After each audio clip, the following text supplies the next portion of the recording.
तुम्हारे शेखर साहब को शराब पीने की आदत थी क्या? कभी कभी जब बहुत उदास होते थे तो खुद को शराब के नशे में डुबो लेते थे। उदास? किस बात का दुख था उन्हें? साहब एक दिन नशे की हालत में कुछ बड़बड़ा रहे थे कि उनके अतीत की गलती जिंदगी भर उनका पीछा नहीं छोड़ेगी। अतीत की गलती? कैसी गलती? पता नहीं साहब, ऐसा लगता है कोई अतीत का राज छुपा रहे थे। मैंने सुना है साहब, शराब पीने के बाद इंसान कभी झूठ नहीं बोलता है। सुना तो मैंने भी ऐसा।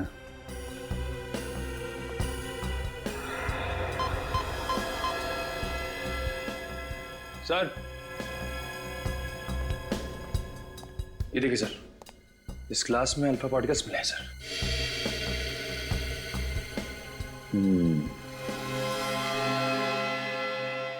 मतलब शेखर को जहर घर में ही दिया गया है, शराब में मिला के।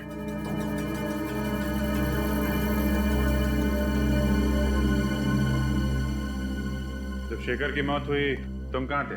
साहब उस दिन काम जल्दी खत्म हो गया था, मैं शाम को ही घर चला गया था। कितने बजे?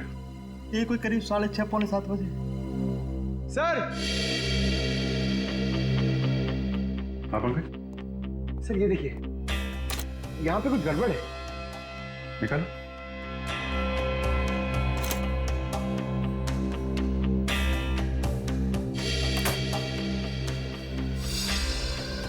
सर, दीवार में अलमारी? क्या है, निकालो जरा।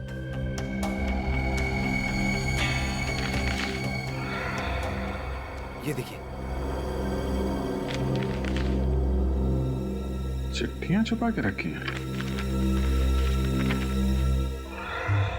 शेखर, लता, लता, किसी लता ने इस शेखर को चिट्ठियां लिखी हैं। कहीं शेखर के अतीत का राज इन चिट्ठियों में तो नहीं छुपा है?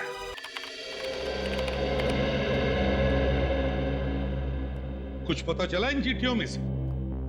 हाँ सर, काफी पुरानी चिट्ठियां हैं, 20 साल से भी ज्यादा पुरानी। इतनी पुरानी चिट्ठियां आदमी तभी संभाल के रखता है ना जब उसका कोई इमोशनल कनेक्शन हो, इनके साथ कोई लगाव हो। हाँ सर, यहाँ भी प्यार का ही मामला है। ये लता उन दिनों छोटी मोटी एक्ट्रेस हुआ करती थी। दोनों आपस में प्यार करते थे सर, मगर ये शेखर पहले से शादीशुदा था। कई बार लता को वादा किया था उसने कि अपनी बीवी को डिवोर्स दे देगा, लेकिन ऐसा किया नहीं। शायद लता इसी बात से दुखी थी। हाँ सर, लेकिन उसने दुनिया के सामने ये बात जाहिर नहीं होने दी, क्योंकि उसे पता था कि इससे उसकी और शेखर की बदनामी हो सकती थी। वैसे लता आजकल है कहाँ पर, कुछ पता चला? हाँ सर, लता अब जिंदा नहीं है। 20 साल पहले 27 मार्च 1993 को उसकी छत से गिरने से मौत हो गई। हो सकता है ये एक्सीडेंट ना हो, और शायद इसमें शेखर का हाथ हो। फिर 20 साल बाद कोई तो है जो लता की मौत का बदला लेना चाहता है। लग तो ऐसा ही रहा है सर। सर, जिस वक्त लता की मौत हुई थी उसकी एक 4 साल की बेटी थी सेजल। माँ की मौत के बाद उसे अनाथ आश्रम भेज दिया गया था, और अब वो 4 साल की बेटी 24 साल की हो गई है। अच्छा, तो हो सकता है इस बच्चे ने अपना पूरा बचपन माँ के बदले की आग में गुजारा हो। इस अनाथ आश्रम में जाकर पता लगाओ सेजल के बारे में, वो करती क्या है कहाँ। सेजल नाम की एक बच्ची आई तो थी यहाँ करीब 20 साल पहले। जब वो 8 साल की हुई तो उसे अडॉप्ट कर लिया गया है। किसने अडॉप्ट किया था? मिस्टर एंड मिसेस संजीवन ने। देखिए, अडॉप्शन के वक्त का फोटोज है।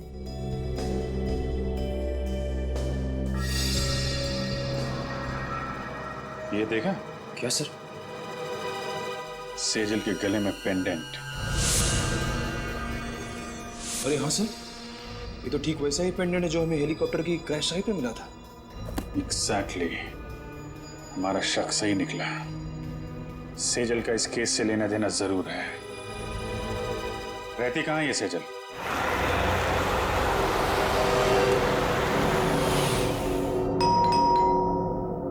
अलका, जरा देखना कौन है।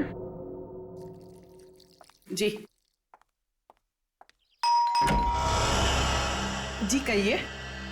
माजी, हम लोग CID से हैं। CID से? क्या बात है? अंदर आने के लिए नहीं कहेंगी? ओह सॉरी, आइए। Thank you. सुनिए, सीआईडी वाले आए हैं। सर क्या हुआ? दरअसल हमें सेजल के बारे में कुछ बात करनी थी। क्या किया सेजल ने? हमें शक है कि सेजल ने खून किया। क्या? ये आप क्या कह रहे हो? सेजल किसी का खून नहीं कर सकती। तो सेजल को बुलाइए, हम उसी के मुंह से सुनना चाहते हैं। है घर पे? जी वो घर पे नहीं है, उसका फोन आया था, वो थोड़ी देर के बाद आएगी। सीआईडी की गाड़ी मेरे घर पे?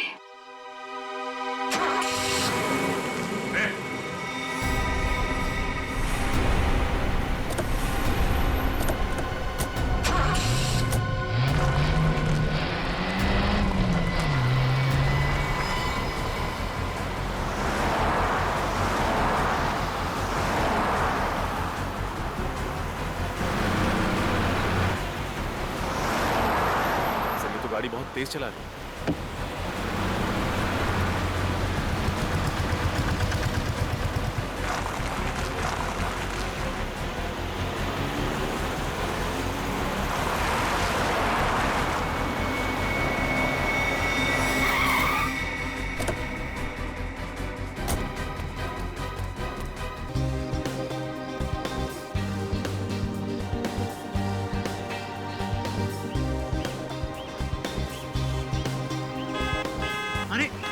अरे वो देखो मैंने क्या गई।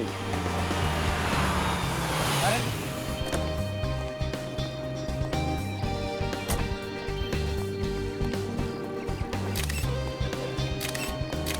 Thank you. मैम कैसा लगा आपको घूमने? मैम हमने सुना है कि आप घूमने के लिए स्विट्जरलैंड गई थी। बिल्कुल ठीक सुना है आपने। काम करते करते काफी थक गई थी तो सोचा टहल कर आ जाओ। शेखर जी की नई फिल्म का म्यूजिक लॉन्च है, इस बारे में कुछ कहना चाहती हैं ma'am? I wish Shekhar all the very best. भगवान करे कि उनकी बाकी फिल्मों की तरह यह फिल्म भी सुपरहिट हो और वो अपनी अगली फिल्म में मेरे साथ करे। आपने उनके साथ बहुत ही हिट फिल्में दी है, पर इस फिल्म में उन्होंने आपके जगह एक नई एक्ट्रेस को कास्ट किया है, तो आपको दुख तो हुआ होगा। इसमें बुरा मानने वाली क्या बात है? शेखर को लगा होगा कि शायद उस रोल में एक नई लड़की अच्छी तरीके से फिट हो सकती है, that's it. But I am sure Shekhar के पास अगर मेरे लायक कोई स्क्रिप्ट होगी तो वो मुझे बताने में झिझकेंगे नहीं। सुना है सुपरस्टार रविंद्र कुमार के साथ बहुत ही जल्द आप शादी करने वाली हैं। No personal question please. Thank you.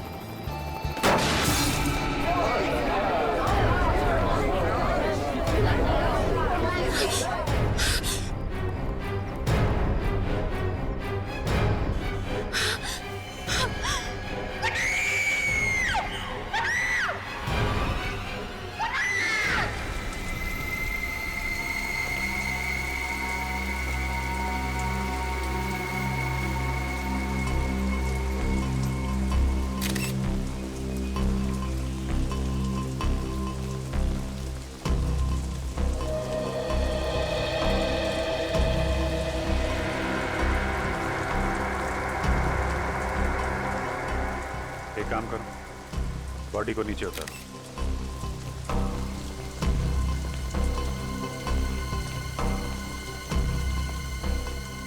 जब ये कुणाल नीचे गिरा तो कौन कौन लोग थे यहाँ पे? सर मैं और मीडिया वाले थे। कहाँ से गिरा ये? सर पता नहीं, वो नहीं देखा। मतलब? सर मैं मीडिया वालों को इंटरव्यू दे रही थी कि अचानक बहुत जोर से आवाज आई और मैंने पीछे पलट के देखा तो सर मेरी कार के ऊपर कुणाल गिरा हुआ था और सर खून बह रहा था। सर मुझे नहीं पता सर, मैं बहुत घबरा गई थी। ये मैनेजर कौन है? सर मैं इस होटल का मैनेजर हूँ, मैंने ही आपको कॉल किया था। किस रूम में ठहरे थे मिस्टर कुणाल? पता नहीं सर, वो तो होटल में थे ही नहीं। क्या होटल में थे ही नहीं? गिरे तो ऊपर से ही है ना? हाँ सर। आसपास कोई दूसरी बिल्डिंग नहीं है जहाँ से गिरे हो? ध्यान नहीं दिया होगा आपने, अंदर जाते हुए देखा नहीं होगा। सर मैं तो रिसेप्शन पे था पूरे दिन, वाकई अंदर नहीं आए थे। सीसीटीवी कैमरा लगा रिसेप्शन में? Yes sir. रेडी? जरा सीसीटीवी कैमरा फुटेज चेक करो, देखो ये आदमी अंदर कब गया था। सर सर इसके जैकेट का बटन फूटा हुआ, ये देखिए।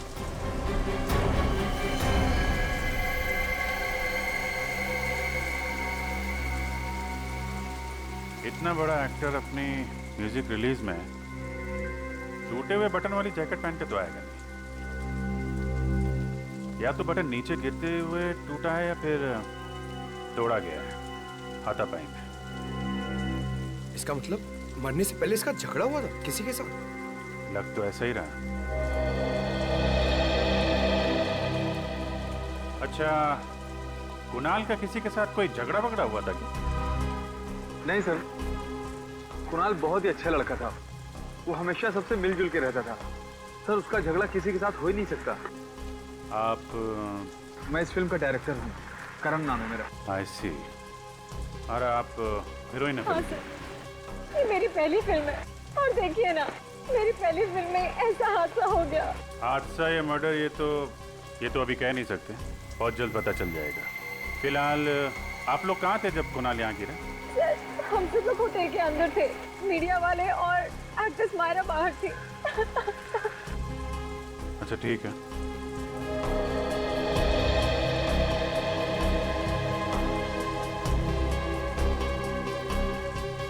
जिस तरीके से ये कार की छत हिचकी हुई है, काफी इम्पैक्ट है।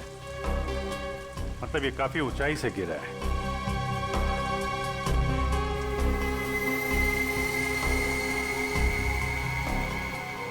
अजीब बात है, सारी खिड़कियों पे तो गिरे लगा है, खिड़की से तो गिरा नहीं है, छत से ही गिरा होगा।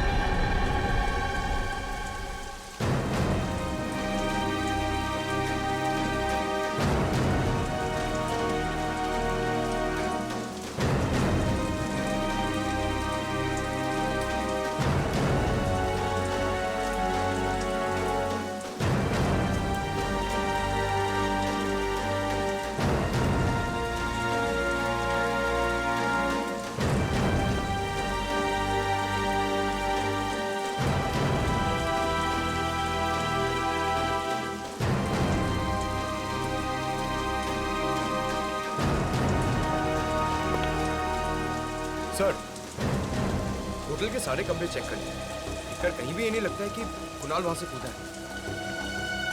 छत पे भी हाथापाई के कोई निशान नहीं है और टूटा हुआ बटन भी नहीं दिख रहा है। सर, कुणाल होटल में आया ही नहीं था। होटल में आया नहीं? नहीं सर, मैंने पिछले 7 दिन का सीसीटीवी फुटेज चेक किया है, कुणाल होटल में आया ही नहीं था। ये कैसे हो सकता है? सर, ये भी तो हो सकता है कि कुणाल होटल आया हो और खूनी ने उसका सीसीटीवी फुटेज मिटा दिया हो। कहीं होटल में कोई काम करने वाला तो खूनी नहीं है? सर, ये भी हो सकता है कुणाल भेष बदल के इस होटल में आया हो, फिर यहाँ से उसने कूद के आत्महत्या कर ली।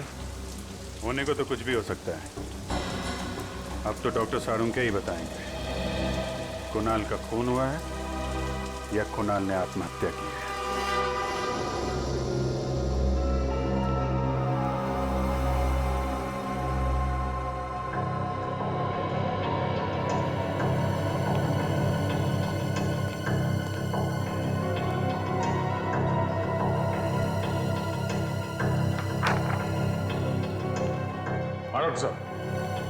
कुछ पता चला?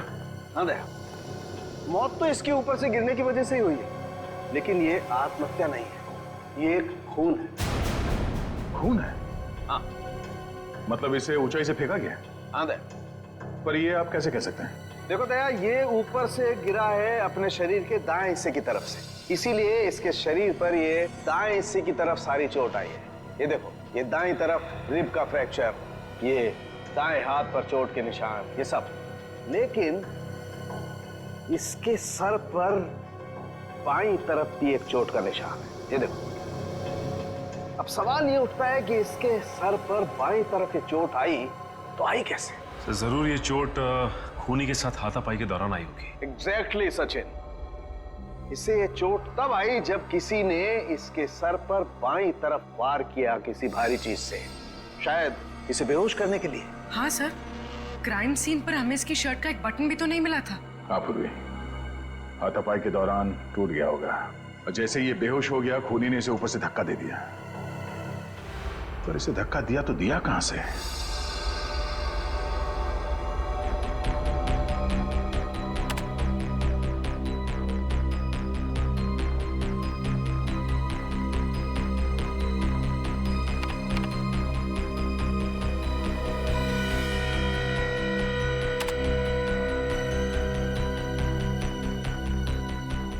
सर हमने होटल के कमरे, होटल की छत सब अच्छी तरह से चेक कर लिया सर, पर वहां पे कोई सुराग नहीं मिला।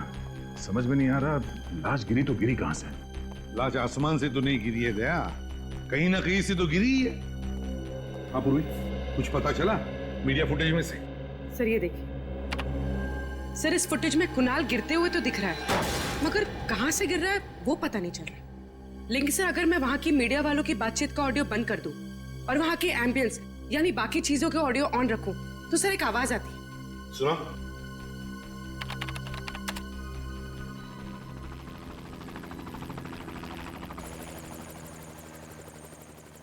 सर ये कैसी आवाज है? देखते हैं फ्रेडी, पता करते हैं। जरा फिर से सुनो।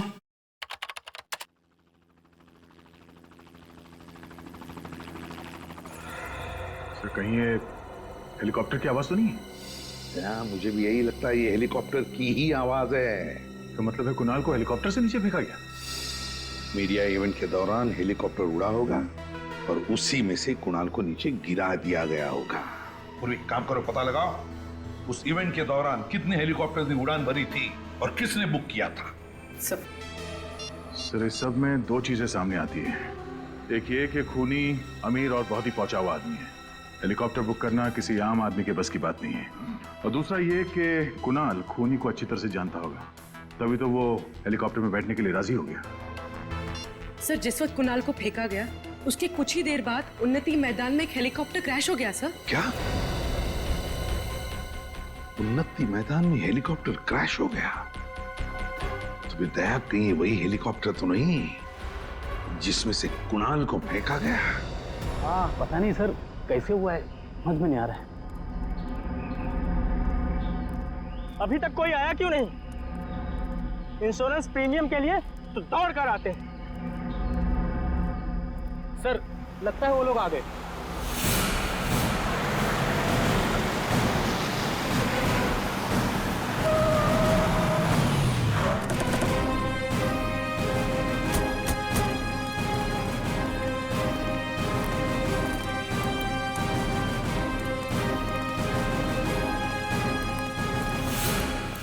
आप लोग इंश्योरेंस कंपनी से हैं? नहीं, हम लोग सीआईडी से हैं। सीआईडी? हाँ। आप? जी मेरा नाम गिरीश है, ये हेलीकॉप्टर मेरा ही था। आपका ये हेलीकॉप्टर बुक किसने किया था? सर वो फिल्म का एक प्रोड्यूसर है, शेखर। शेखर? जी हाँ, उन्होंने अपनी आने वाली फिल्म के प्रमोशन के लिए हेलीकॉप्टर बुक करवाया था। उनकी फिल्म का हीरो है कुणाल, वो फिल्म की म्यूजिक पार्टी के लिए हेलीकॉप्टर से एंट्री करने वाले थे। अच्छा, देखते हैं।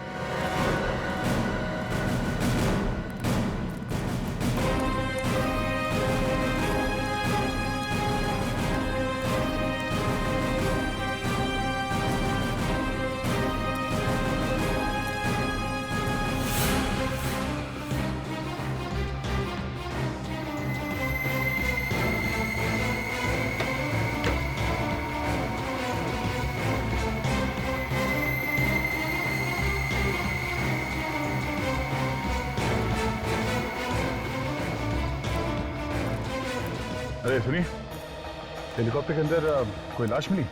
नहीं सर। सर कहीं कुणाल ने हेलीकॉप्टर से कूद के आत्महत्या तो नहीं कर ली? नहीं पंकज, डॉक्टर सालुंके ने बताया कि ये मर्डर है। जरूर कुणाल के साथ कोई ना कोई था हेलीकॉप्टर में जिसने उसे पहले मारा, बेहोश किया और फिर हेलीकॉप्टर से बाहर फेंक दिया, और शायद पैराशूट से वो बाहर निकल गया। सर कहीं ये सारा किया तरह शेखर का तो नहीं? सर वो हमें होटल में भी नहीं मिला था। सर ऐसा कौन सा प्रोड्यूसर होगा जो अपने ही फिल्म के म्यूजिक लॉन्च में मौजूद ना हो सकता है। एक काम करो, चारों तरफ नजर दौड़ाओ, और हाँ वो ब्लैक बॉक्स पता करो, ब्लैक बॉक्स कहाँ है, उसी से पता चलेगा इस खूनी के बारे में। सर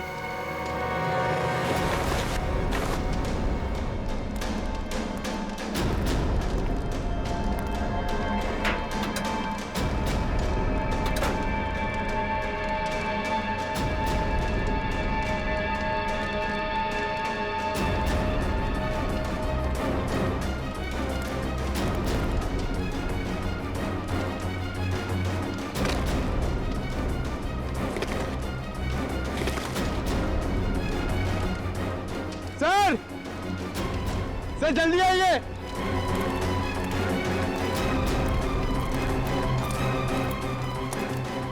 सर ये देखिए, ये पैराशूट है। गुड जॉब पंकज, आजकल बहुत काम करने लगे हो। हाँ, थैंक्स सर। सर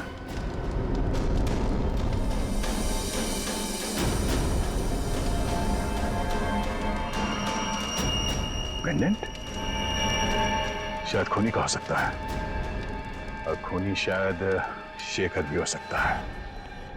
मुझे यकीन नहीं हो रहा कि आप लोग मुझ पे शक कर रहे हैं। मैं अपनी फिल्म के हीरो को क्यों मरवाऊंगा? फिल्म की पब्लिसिटी के लिए। कुणाल की मौत से आपकी फिल्म को पब्लिसिटी मिलने वाली थी, पर बॉक्स ऑफिस पे कलेक्शन दुगने होने वाले थे। हाँ सर, लेकिन मेरी फिल्म तो वैसे ही हिट है, उसके लिए मुझे गुनाह करने की क्या जरूरत है सर? तुमने बनाया था ना कुणाल की एंट्री का प्लान हेलीकॉप्टर से। हाँ, कुणाल को हेलीकॉप्टर चलाना बहुत अच्छे से आता था, उसके पास उसका लाइसेंस भी था, और मैंने ही उसको बोला था कि इस पार्टी में अगर वो हेलीकॉप्टर से आएगा तो फिल्म की पब्लिसिटी में 4 चांद लग जाएंगे। 4 चांद का तो पता नहीं, मगर तुम्हारी इस प्लानिंग की वजह से वो ऊपर जरूर पहुंच गया। तुम्ही ने उसे हेलीकॉप्टर से धक्का दिया था ना? नहीं, मैं उस वक्त हेलीकॉप्टर में था ही नहीं होगा सर। फिर कौन था वहां पे? मुझे नहीं पता। देखिए, पता नहीं कहने से काम नहीं चलेगा।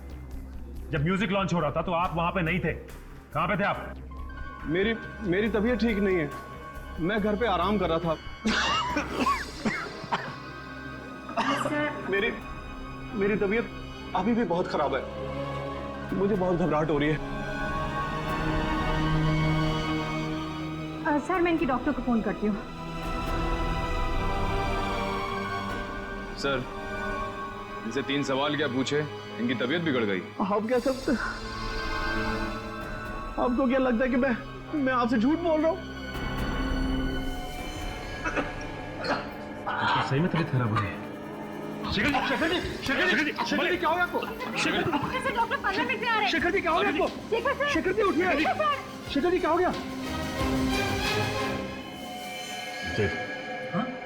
बालों का गिरना, इसकी नाक में से खून का बहना, इसका पूरा शरीर इस तरह से पीला पड़ जाना, ये सब देख करके मैं समझ गया था ये कोई साधारण मौत नहीं है, ये बड़ा टेढ़ा चक्कर है। कैसा टेढ़ा चक्कर सालुंके साहब?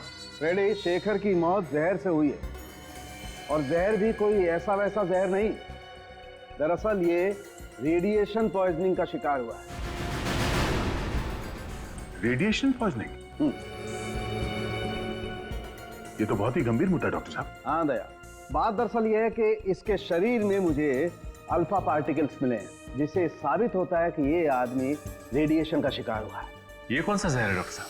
पोलोनियम। इस जहर का नाम है पोलोनियम। ये कोई ऐसा वैसा जहर नहीं है, बहुत रेयर किस्म का जहर है।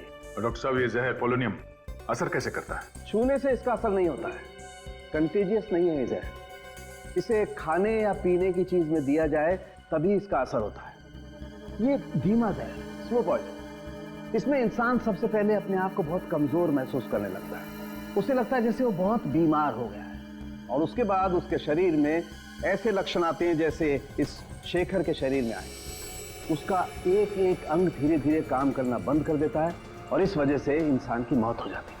इतना धीमा जहर? सर, ये जहर शेखर की बॉडी में कब गया होगा? मौत से तकरीबन 24 घंटे पहले। 24 घंटे पहले? और ये पोलोनियम जहर खूनी के पास कहां से आया होगा? ये हर जगह आसानी से तो नहीं मिलता।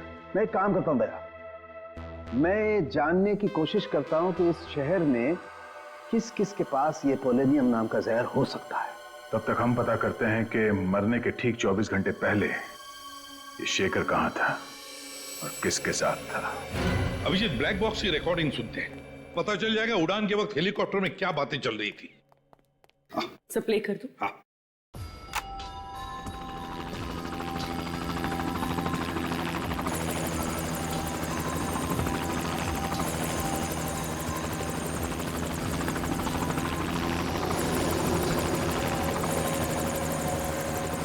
शेखर के साथ ऐसा किया? मुझे यकीन नहीं आ रहा है।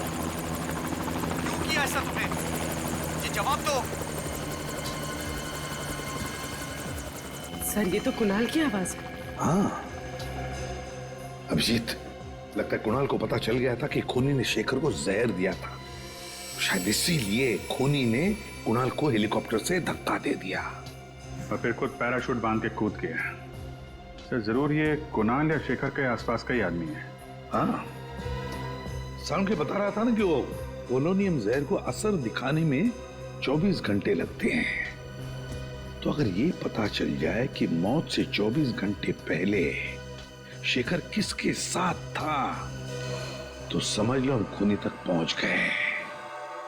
सर 24 घंटे पहले शेखर वैलेंटाइंस बैंक्वेट हॉल में था सर। Valentine's banquet hall? वो तो राजा पार्क के वहां है। हाँ सर, वही वाला। शेखर ने फिल्म खत्म होने की खुशी में वहां पे एक छोटी सी पार्टी दी थी। फिल्म के सारे आर्टिस्ट और टेक्नीशियंस को बुलाया गया था सर इस पार्टी में। तो फिर उन्हीं में से कोई है जिसने शेखर और कुणाल को मारा है। अरे सारंग साहब आप यहाँ पे? हाँ अभिजीत, मैं मुझे मालूम है। मुझे यहाँ देख करके तुम्हें उतनी खुशी हो नहीं रही है जितनी लैब में किसी और को देख करके होती है। वो बात नहीं है सर। लेकिन क्या करूं यार, आना पड़ा, क्योंकि उस पोलोनियम वाले साइंटिस्ट का नाम सिर्फ मैं बता सकता हूँ, तारिका जी नहीं। तो फिर साइंटिस्ट का नाम बता सारुण के। देवेन पेटेकर। देवेन पेटेकर? हाँ, ये तो बड़ा भारी नाम है सर। हाँ ब्रेडी, जितना भारी नाम है उतना ही भारी काम है। बॉस, इस देवेन पेटेकर ने पोलोनियम पे जितनी रिसर्च की है ना, उतनी किसी ने नहीं की। उसका एड्रेस वगैरह है? हाँ बॉस, इस कागज पे उसका एड्रेस, टेलीफोन नंबर सब कुछ लिखा। इस डॉक्टर देवेन पेटेकर से तो हम बाद में मिलेंगे, लेकिन पहले ये पता लगाना पड़ेगा कि वैलेंटाइन बैंक्वेट हॉल में शेखर को जहर दिया किसने। कोना कोना अच्छी तरीके से चेक कर लो। शेखर जी 24 घंटे पहले यहाँ थे। अगर उन्हें यहाँ पे जहर दिया गया है तो उस जहरीले रेडिएशन के कोई ना कोई सुराग यहाँ जरूर मिलेगा। सर मैं आपसे कह रहा हूँ सर, आपको सुन कुछ गलतफहमी हो गई है। यहाँ कौन मार सकता है शेखर जी को? अरे यार, मैं तुम्हारे स्टाफ पे थोड़ी ना शक कर रहा हूँ, मेहमानों में से भी कोई हो सकता है ना? वैसे कल स्टाफ में से कौन था यहाँ पे? कितने लोग थे? 3 थे सर। उनमें से 2 तो आज नाइट में है और एक यहीं पे है। उसका नाम मयंक है। बुलाओ मयंक को, बुलाओ।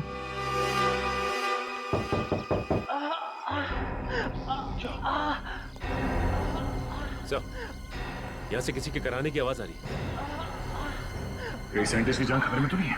एक बार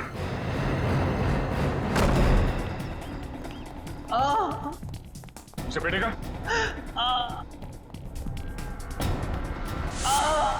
Oh no. सचिन, पूर्वी एम्बुलेंस बुला जल्दी। सर क्या हुआ?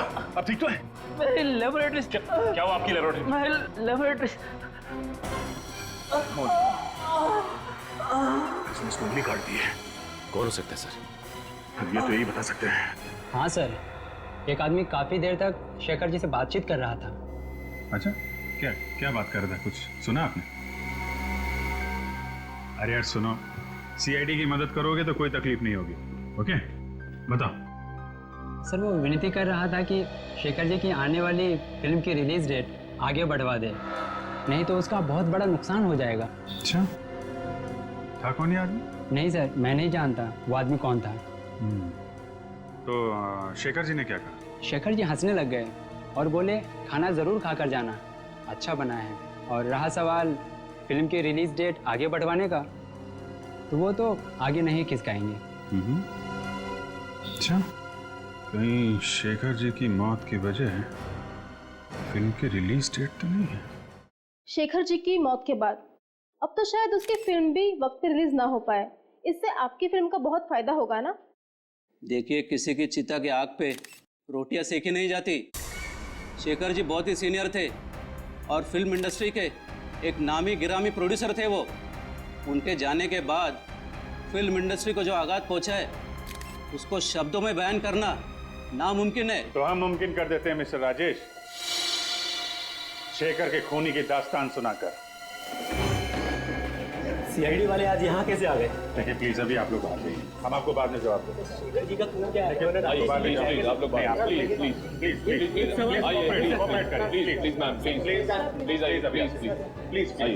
आप लोग प्लीज।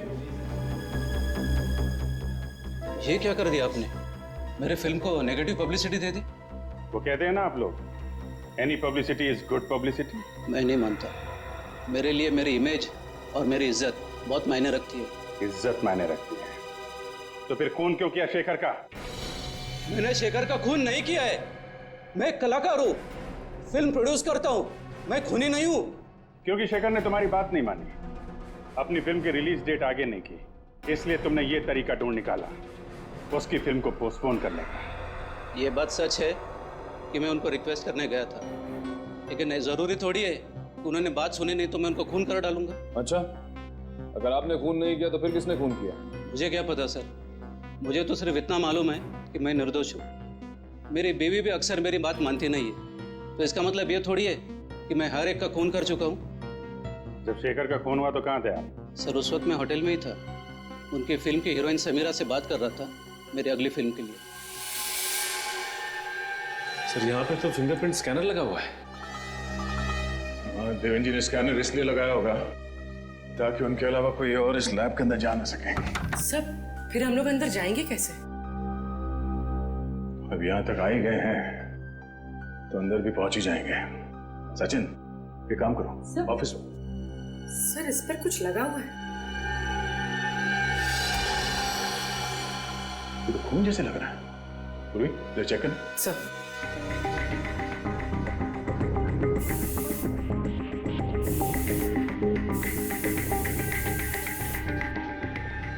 सर ये तो खून ही है। यहाँ पे खून कैसे लगा?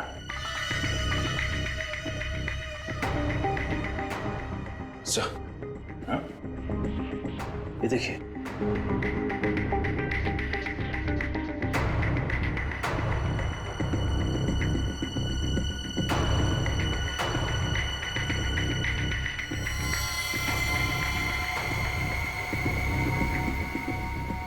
सर ये तो किसी की कटी हुई उंगली है। सर कहीं ये उंगली देवेन जी की तो नहीं? मेरे कटी हुई उंगली देवेन जी की है तो इससे लैब का दरवाजा खुल जाना चाहिए।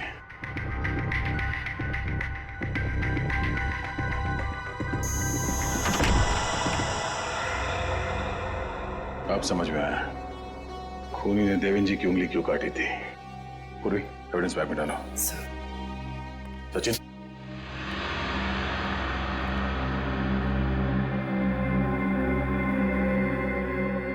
यहाँ का तो सारा सामान बिखरा पड़ा है। हाँ, किसी ने बहुत मेहनत की है यहाँ पे।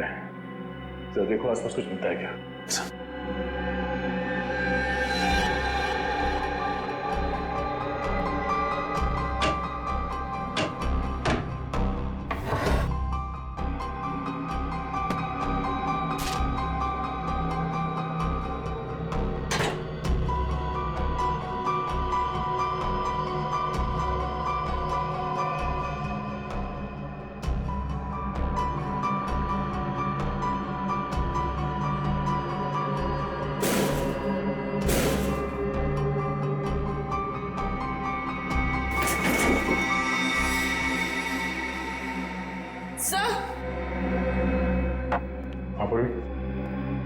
सर इसमें से एक बॉटल गायब है। गायब है? ओह, पोलोनियम जहर इसी लैब से चुराया गया है। सर ये देखिए, खून की बूंद गिरी हुई है।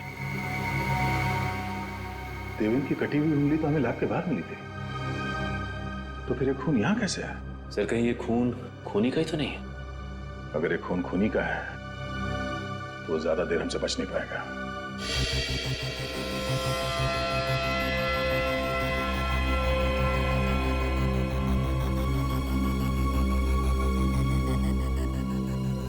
तो इस फुटेज से ये तो साबित हो गया कि राजेश खूनी नहीं, क्योंकि जिस वक्त कुणाल हेलीकॉप्टर से गिरा ये तो होटल में था समीरा के साथ।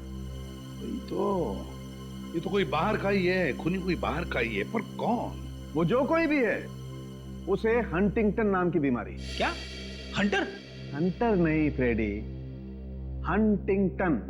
ये तुझे लेबोरेटरी में मिले खून के डीएनए से पता चला है ना? हाँ बस, लेकिन सिर्फ इतनी जानकारी मिली है, इसका क्रिमिनल डाटाबेस में कोई रिकॉर्ड नहीं मिला है। कोई बात नहीं पूर्वी, इंटरनेट से चेक करो, देखो इन दोनों फिल्मों से जुड़े हुए किस आदमी को हंटिंगटन डिजीज है। सर, हाँ। सालुंके साहब, ये बीमारी क्या होती है? ये एक न्यूरोलॉजिकल डिसऑर्डर होता है फ्रेडी। इसमें इंसान की मसल का कोऑर्डिनेशन बिगड़ जाता है।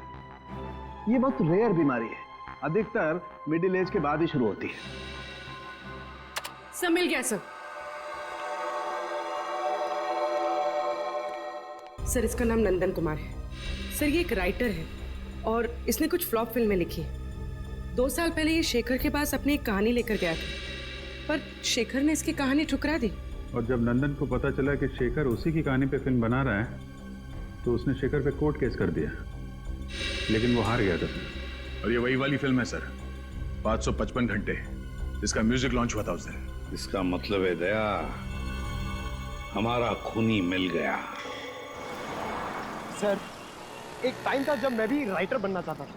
मैं कविताएं लिखना चाहता था, लेख लिखना चाहता था, शायरियां लिखना चाहता था। अरे यार लिखते फिर ये यहाँ सीआईडी में क्या करने आ गए? पता नहीं सर।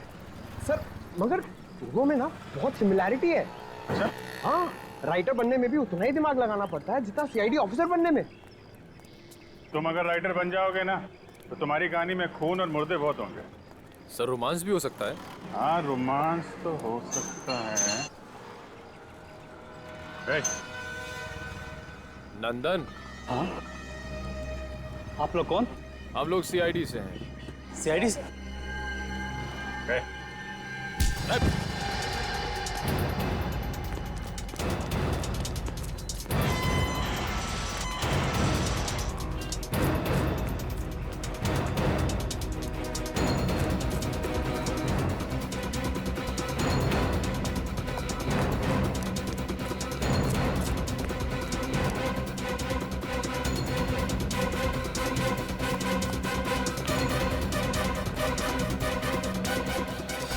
सर, उस तरफ तो नहीं मिला। इतनी जल्दी भाग नहीं सकता, कहीं कहीं छुप के बैठा होगा।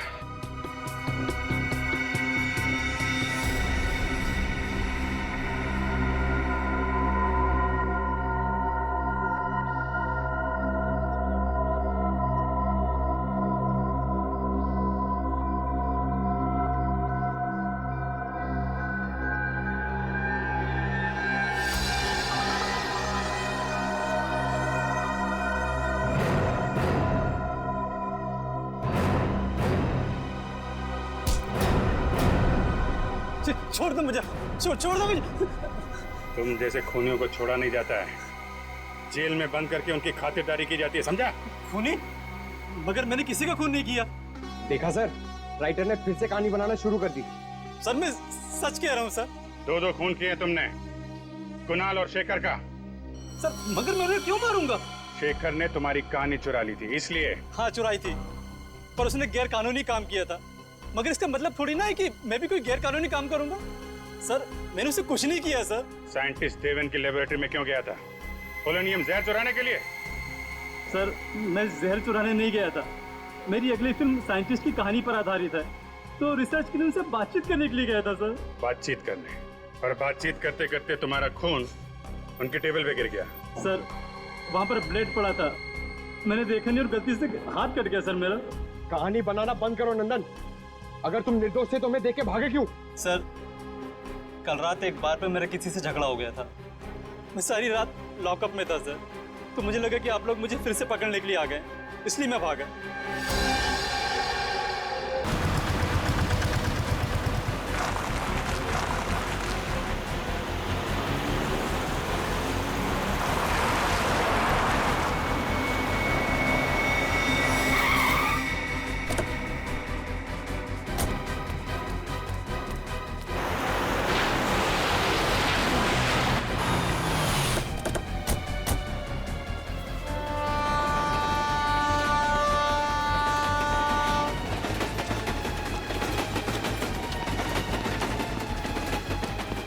रुक जाओ।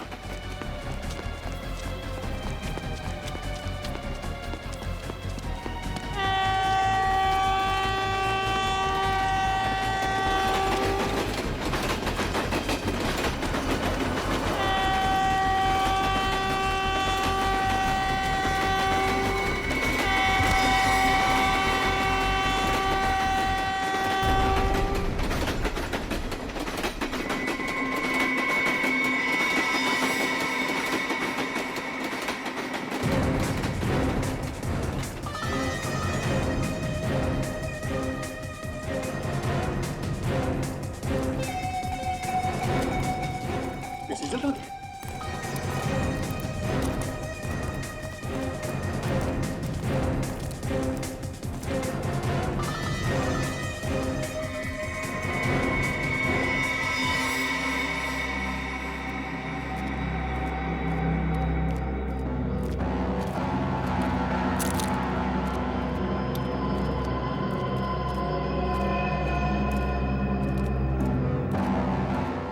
गई तो गई कहाँ?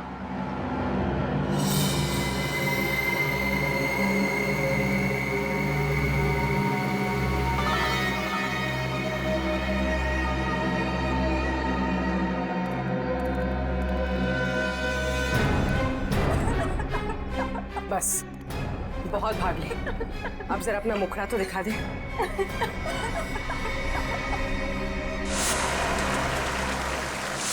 समीरा तुम?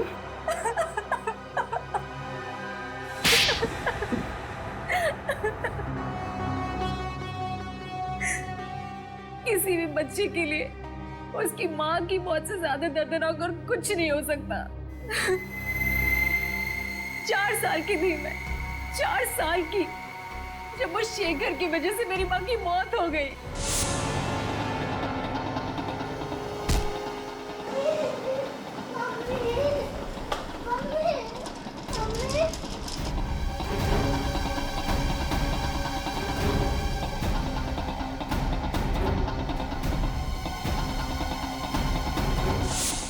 तो 4 साल की थी जब ये हादसा हुआ था। फिर 20 साल बाद तुमने शेखर को कैसे पहचान लिया? नहीं पहचानती थी, लेकिन मैंने सोच रखा था कि एक ना एक दिन उस आदमी को जरूर ढूंढ निकालूंगी जिसने मुझे अनाथ किया और उसे एक दर्दनाक मौत दूंगी। मैंने पोलोनियम के बारे में कहीं पढ़ा था कि एक धीमा जहर है और सोच लिया था कि इसी से शेखर को मारूंगी। पर शेखर को ढूंढा कैसे तुमने? मैंने उसे नहीं, उसने मुझे ढूंढा। वो अपनी फिल्म के लिए एक हीरोइन की तलाश कर रहा था जिसके जरिए वो मुझ तक पहुंच गया। अच्छा, तो फिर इत्तेफाक से उसके घर में तुमने तुम्हारी माँ ने लिखी हुई चिट्ठियां पढ़ ली और तुम समझ गई कि तुम उस खूनी तक पहुंच गई हो, है ना? हाँ, मैंने उसी दिन से उसे मारने का प्लान बना लिया था। और जब कुणाल को पता चला कि तुमने शेखर को जहर देके मारा है तो तुमने उसे भी मार दिया, हैं? हाँ, बिल्कुल परफेक्ट प्लान था मेरा। पहले होटल पहुंच के मीडिया के सामने तस्वीरें खिंचवाई और उसके बाद वहां के फायर एग्जिट से निकल गई। किसी ने देखा भी नहीं मुझे और हेलीकॉप्टर तक कुणाल के पास पहुंच गई और वहां से निकल गई। माना कि तुम्हारी जिंदगी मुश्किलों से भरी रही, लेकिन इसका मतलब ये नहीं कि बदले के लिए तुम खून पर खून किए जाओगे। 2 खून किए तुमने, तुम्हें तो शायद फांसी ही होगी।